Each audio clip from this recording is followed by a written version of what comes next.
Жилдээ 2000 хүүхэд эмчлэн уншилдаг энэ тасгийн талаар ярихаас өмнө үзэгч танд нэгэн түүх өгүүлье. Тэртээ 1963 онд Зөвлөлт Холбоот улсын Москва хотод хүүхдийн мэдрэлийн эмчийн мэргэжил олгох курст Маналжав хэмээх нэгэн залуу суралцж эхэлжээ. Энэ бол Монгол улсад хүүхдийн мэдрэлийн эмч бэлтгэгдэж, улмаар одоогийн мэдрэлийн цэцэг байгуулагдах анхны шан татагдж эхэлсэн түүх гэдгийг онцлоё.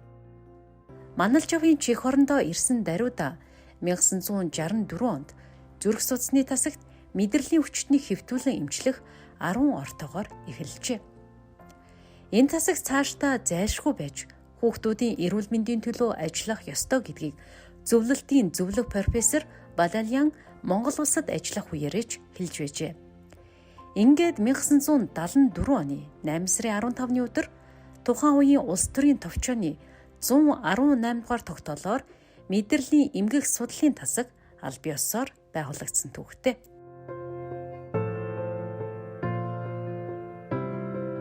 Мэдрэлийн эмгэх судлалын тасаг богино хугацаанд хөгжиж, өнөөдрийн түвшинд хүрэхэд тухайн үеийн тасгийн эрхлэгч Маналжав, ординатор эмч Арагчаа Нэргүү, ахлах сувилагч Гаваа Сүрэн зэрэг эрхмүүд Монгол улсад мэдрэлийн тасаг байгуулагдахад бүх сэтгэл зүрхээ зориулан ажиллажээ. Өнөөдөр ч тэдний шавнар энэ тасгийг үргэлжлүүлж, ардын олон хүүхдүүд багчуудыг ангаасаар явна. Тасгийн эрхлэгч Арагчаа эмч маань, Ахмад эмч, Маналжав эмч маань, Арагчаа эмч, Батчлуу эмч, Отгон Баяр эмч гээд эдгээр эмч нар маань ерөөсөө л бидний багш байсан. Арагчаа эмчийг ялангуяа би одоо хүүхдийг одоо шинээр ирж байгаа эмч хүнийг одоо хэрхэн хүүхдийг үзлэг хийх вэ? Мэдрэлийн үзлэг гэдэг маань онцгой чухал арай өөр үзлэгүүдийг хийдэг. Тэгэхээр зэрэг энэхүү үзлэгт хэрхэн сурах вэ?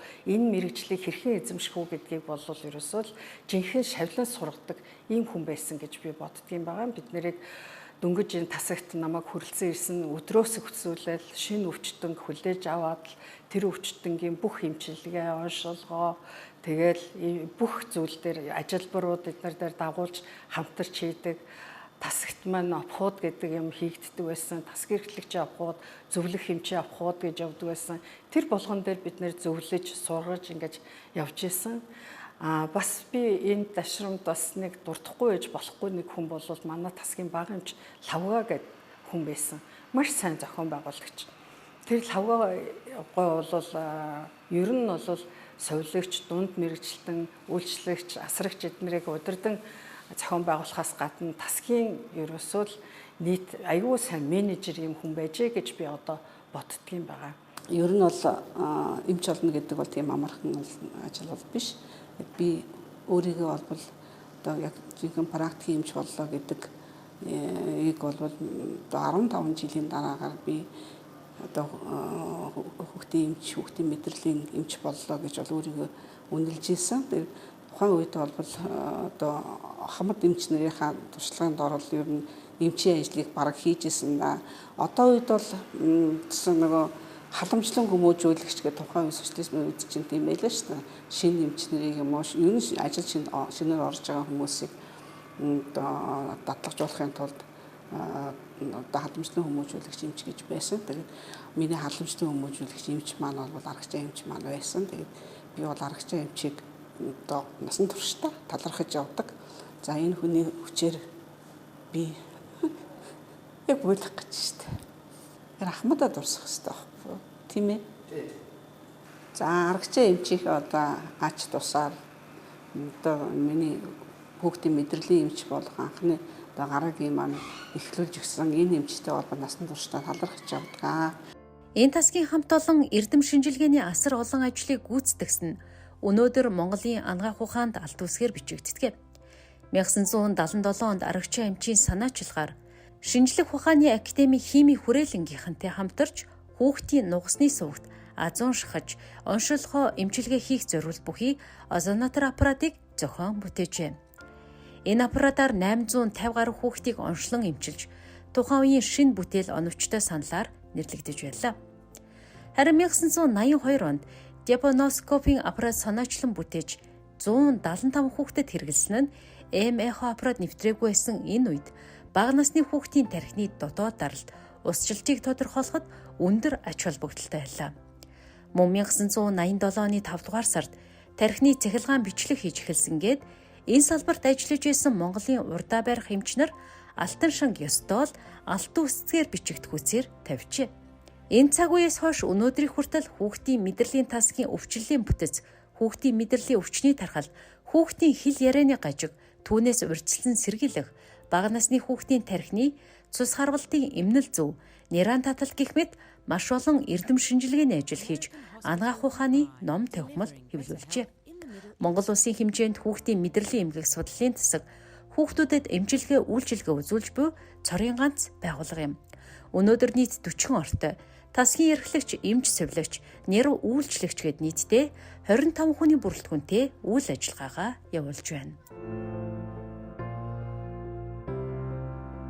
За манай тасагт бол жилдээ нэг дунджаар 2000 гаруй хүүхэд хэвтэн эмчлүүлдэг. За үүний дотор бол одоо хамгийн хэлбэг тохиолдож байгаа нь бол хүчил төрөгч цусан амжийн тутмагшил, тэгээд таталт, эпилепси, татах хамшинж, менингит, нүүрний мэдрэлийн саарчлал гэсэн энэ өвчлүүд бол хамгийн их байрыг бол эзэлж ингэж эмчлэгддэг ийм тасаг байгаамаа. За манай тасаг бол 40 гаруй төрлийн одоо өвчнөөр хүүхдийн мэдрэлийн одоо эмчилгээний удирдамж боловсруулагдаж түүнийг бол мөдөж ажилладаг ийм тасаг байгаа. Монгол улсад төдийгүй манай энэ хүүхдийн эрүүл мэндийн үндэсний төвд анхны одоо портабл гэж ярьдаг зөөврийн болон няраа хүүхдэд ашиглах компьютерийн анхны тархины цахилгаан бичлэгийн аппаратыг төсөл боловсруулж Мюнхний Бауэрийн одоо эрүүл мэндийн яамд санал тавьснаар анх энэ үнийг 70,000 дойч маркийн үнэтэй аппаратурыг оруулж ирж байлаа. Иймэрхүү ажлуудыг бид нар бүгдээрээ хамтран зүтгэж одоо тасгийн эрхлэгч байх хугацаанд миний бие илүү санаачлагтай ажиллаж одоо эдгээр ажлуудыг хийж байсан. За мэдрэлийн тасаг 1974 онд анх байгуулагдсан гэж ярьдгийг. За энэ тасгийн 30 жилийн ойг би тэмдэглэсэн хүн байгаа юм аа. Тэгэхээр 30 жилийн ойг бид нар анх одоо миний санаачлагаар анх тэмдэглэхдээ ахмадуудтайгаа одоо уулзъя. Ахмадаа хүндэтгэе. За мөн эрдэм судалгааны ажлын хаан үр дүнг одоо ном болгож хэвлүүлээ. За мэдрэлийн тасгийн түүхийг одоо чадан ядан одоо бичлэлсэн байгаа. За энэ маань бол одоо энэ хүүхдийн эрүүл мэндийн үндэсний төвийн номын санд хадгалагдаж байгаа байх гэж би бодож байна. За эцэст нь хэлэхэд мэдрэлийн тасгаас би эмч болсон. Их хүүхдийн эрүүл мэндийн эрдэм шинжилгээний салбараас би судлаач болсон. За сургалтын албанаас би багш болсон. За захиргаанаас бол би одоо энэ төвийг удирдах одоо захиргааны албандаас тодорхой хэмжээний албан тушаал эрдэмтэн нэрийн бичгийн даргын ажлыг хийсэн. Өөрөөр хэлэх юм бол би ихэнсэн одоо эхнэх хүүхдийн эрүүл мэндийн үндэсний төв эмчийн хийлээ, судлаачийн хийлээ, багшийн хийлээ, за мөн даргын хийлээ. Тэгэхээр энэ төвд бол би бас тодорхой хэмжээгээр өөрийнхөө хувь нэмрийг чиглэлээр нь агуулсан гэж бас боддог.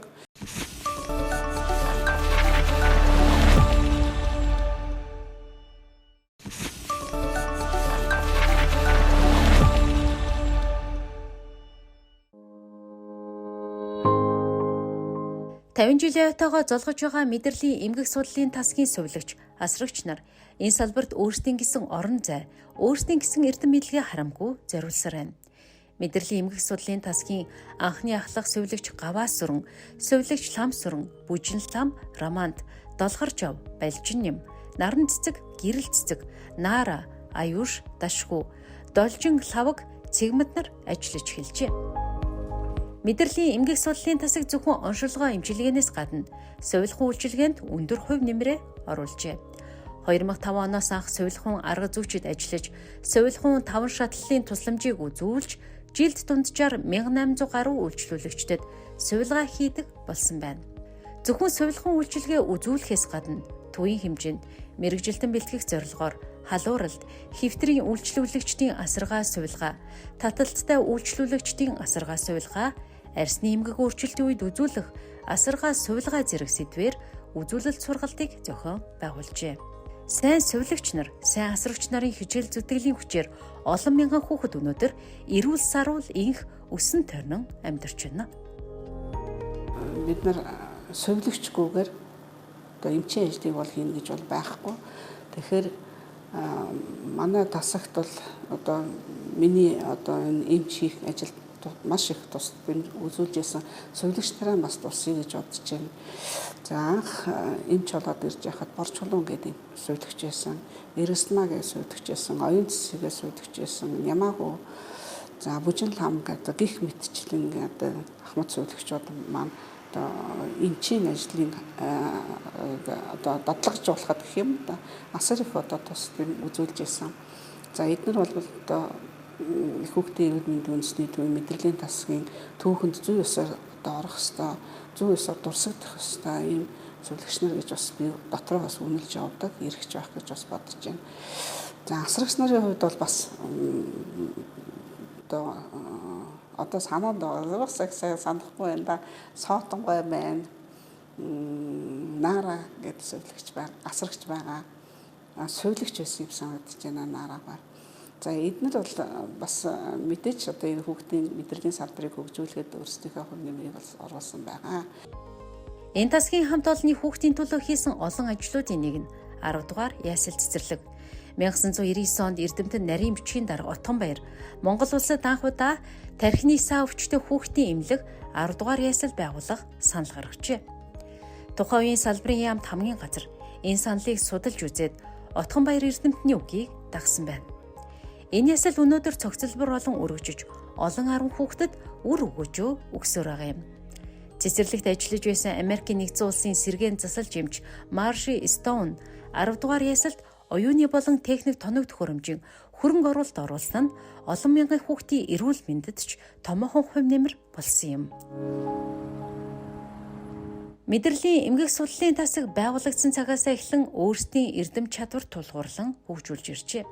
Тухайлбал 2012 оноос эмчнэр тархины бичлэгийг өөрсдөө хийх зорилт тавьж бүх эмчнэр энэ чадварыг эзэмссэн байна. Харин 2015 оноос мэдрэлийн тасагт тархины цахилгаан бичлэгийн аппараттай болж хэвтэн эмчлүүлж байгаа хүүхдүүдтэй үйлчилж эхэлжээ. Мөн булчин мэдрэлийн цахилгаан бичлэг хийх, хүүхдийн мэдрэлийн тусламж үйлчилгээг хүүхдийн зөвлөг поликлиникээр мэрэгжлийн зөвлөгөө өгөх, шаардлагатай хүүхдийг хяналтанд авч эмчлэх, урьдчилан сэргийлэх үйлчлэг тогтмол хийх, хөгжлийн бэрхшээлтэй хүүхдийн урьдчилан сэргийлэх үйлчилгээр 1500 гаруй хүүхдийг үүсгэнгээд ололт амжилт дүүрэн байна.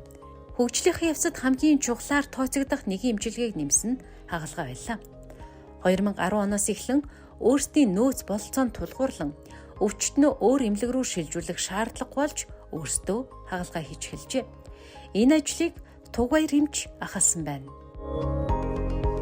Бид нар бол эхний үед бол бид хүүхдүүдэд үзэж хараад хагалгаа хийх шаардлагатай хүүхдэд бид нар бол 3 дугаар эмнэлэг тээвэрлэж тэндээ месослын асуудал шийдэг байсан бол сүүлийн үед бол бид нар 10 оноос хойш тухайн шаардлагатай яаралтай болон хүнд хүүхдүүдэд боломжийн хагалгааны онцтой хагалгаанууд бол эндээ хийж эхэлсэн. Энд хийх нөхцөлд бол хийхэд бол тухайн хүүхдийн эмчилгээ унтуулах, эмчилгээ хагалгаанд дарах эмчилгээ явуулна асаргаа соёлог бол илүү үр дүнтэй байдаг байсан. Мэдрэлийн цэцэг хүн ардынхаа эрүүл мэндийг сайхан хамгаалахаас гадна ирээдүйн боловсон хүчнээ бэлтгэх томоохон бааз суурьд тооцогдож байна. Ангаахын шинжлэх ухааны үндэсний сургуулийн оюутан залуус суралцж байгаагаас гадна 2006 оноос жил бүр хөдөө хотын дүүрэг өрхийн эмнэлгийн хүүхдийн болон мэдрэлийн эмчнэрт хүүхдийн мэдрэлийн зөнхлөн тохиолдох зарим эмгэгийн оншилгоо, урьдчилан сэргийлэлт, анхан шатны тусламж, зарим өвчтнүүдийн судалгааны ажлын үр дүн, хүүхдийн мэдрэлийн ховор тохиолдлын оншилгоо гэсэн олон сэдвээр сургалт зохион байгуулсаар байна. Ер нь бол цаашид бол хүүхдийн мэдрэлийн салбарыг бол ер нь цаашаа өргөжүүлж дүүргүүд болон аймагуудад дүүргүүд бол хүүхдийн мэдрэлийн эмчнэр бол ер нь байх шаардлагатай гэж үздэг. Тийм учраас тухайн тасаг бол эндээ бол хүүхдийн мэдрэлийн эмчнэр бол бэлдэж явах сайхан бааз байгаа юм аа. Мэдрэлийн тасгийн хүүчил ингэ зогссонгүй. Жубили нийгэмлэгтэй хамтран тоглоомын өрөөг тогтжуулжээ. Байнгын эмчилгээ үйлчилгээ авдаг хүүхдүүдийн хувьд энэ ажил маш том урам зориг болон хуурсан байна.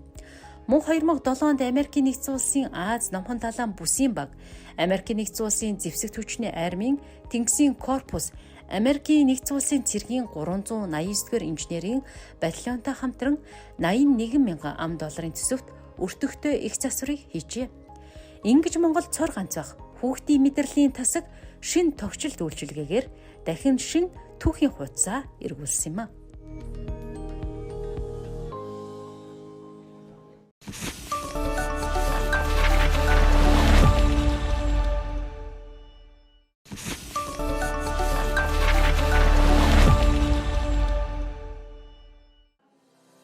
Мэдрэлийн тасгийг хийсэн эрдэм шинжилгээний ажлууд өнөөдөр Монгол улсын ангаах ухаанд асар их хувь нэмрээ оруулсаар байна.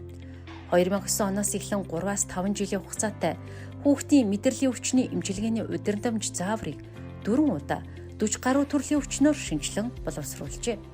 Мөн 2016 онд мэдрэлийн өвчнөөр хэвтэн эмчлүүлэх өдрийн эмчилгээний заавар боловсруулж өдрийн эмчилгээг эхлүүлсэн байна. Харин 2019 онд амбулаторийн мэдрэлийн 12 өвчний удирдамж бичигджээ. Энэ хугацаанд мэдрэлийн мис заслын эмч бэмбцэнд усжилттай хүүхдэд шунт тавих мис ажилбарыг амжилттай хийж улсын 3 дугаар төв эмнэлгийн мэдрэлийн мис заслын эмч нартай хамтран ажилласаар байгаа юм. Ирээдүг харан хөгсөөр байгаа тасгийнхан 2022 онд ризотмийн хагалгааны зааврыг хамтран боловсруулсан бол 2021 онд менингиттэй хүүхдийн сувилахуун тусламжаар 2024 онд саажилттай хүүхдийн сувилахуун тусламж үйлчилгээний заавар бичиж батлуулжээ.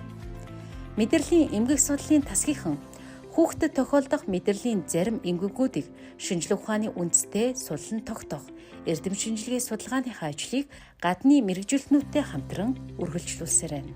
Эх орондоо түүх бүтээн ард түмний олон сая хүүхдийн эрүүл мэндийн манаан зогсож байгаа энэ хамт олонний алдар гавьяаг төр засаг өндөрөөр үнэлжээ.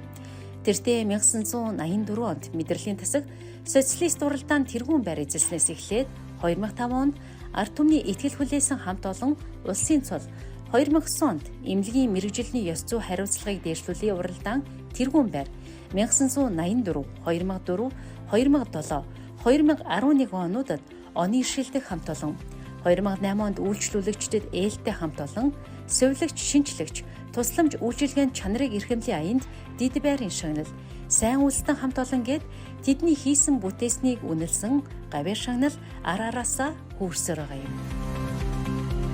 За түүхтэйгээ амжилттай хөтөж байгаа мэдрэлийн тасгийн ахмадууд, зөвлөхүүд, үе үеийн удирдлагууд, багш нар одоо ажиллаж байгаа бүх одоо ажилчид, сувилагч, үйлчлэгч, ахлах сувилагч, эмч нартаа түүхтэй баярын мэндийг хүргэж ажилд нь өндөр амжилтыг хүсье өрөөё.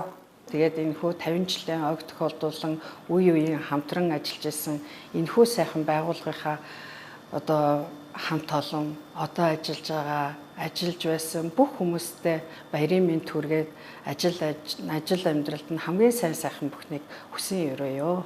Мэдрэлийн тасгийг үүсгэн байгуулсан. За одоогоор хэдийгээр одоо байхгүй ч гэсэн өрхний оронд байгаа ч гэлээ гэсэн одоо манлжин юмчигээ дурсаж байна. За ер нь бол одоо ажиллаж байгаа болон өмнө ажиллаж байсан ахмад эмч, сувилагч, асрагч нартаа 50 жилийн өмнө баярын мэндийг дэвшүүлж байна. Та бүхэн маань эрүүл байж түмэн олондоо буйнаа одоо хүртэж яваарай гэж өрөөё. Хүүхдийн мэдрэлийн мэслийн хамт олонд бол би 50 жилийн ойн бид хүргэж цаашид ажил бол амьдралын ажил бүтээл өндөр амжилт үүсэж амьдралдаас зарах сайхан цагныг өрөөё. За манай их хүүхдийн эрүүл мэндийн үндэсний төв үндэсний хэмжээнд их болон хүүхдийн лавлгаа шидлэлийн тусламж үйлчилгээ үзүүлдэг үндэсний одоо лавлгаа төв байгаа. За манай төв нийтдээ хүүхдийн болон их барихын 2 том клиниктэй нийт 680 ортогоор эмнэлгийн тусламж үйлчилгээг үзүүлдэг. За хүүхдийн эмнэлэг маань одоо 22 төрөлцсөн мэргэжлийн тасагтай. За 22 төрөлцсөн мэргэжлийн тасгийн нэг нь бол мэдрэлийн эмгэг судлалын тасаг байгаа. 50 жилийн дараа 40 ортой нийтдээ 7 эмчтэй, 9 сувилагчтай, 3 үйлчлэгчтэйгээр одоо үндэсний хэмжээнд хүүхдийн мэдрэлийн одоо эмнэлгийн мэдрэлийн орчин үеийн одоо оншилгоо эмчилгээг үзүүлж байна. За ингээд улсын хэмжээнд мэдрэлийн эмгэгийн тусламж үйлчлэгийг үзүүлж мэдрэлийн одоо эмгэгийг эрт илрүүлэх, мөн одоо мэдрэл булчингийн эмгээг генетик болон бодисын солилцооны эмгэгийн оншилгоо эмчилгээг сайжруулахаар манай хамт олон зорилт тавин ажиллаж байна.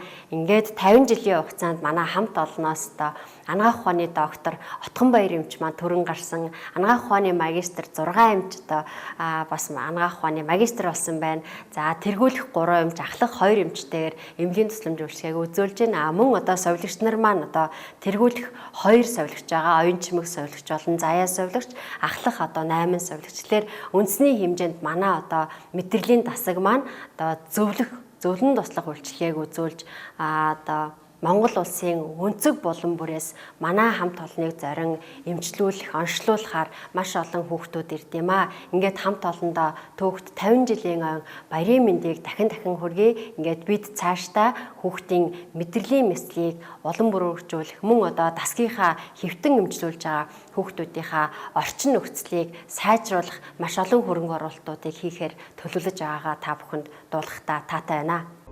Хүүхдийн мэдрэлийн тасгийн 50 жилийн ойн баярын мэндийг хүргэе.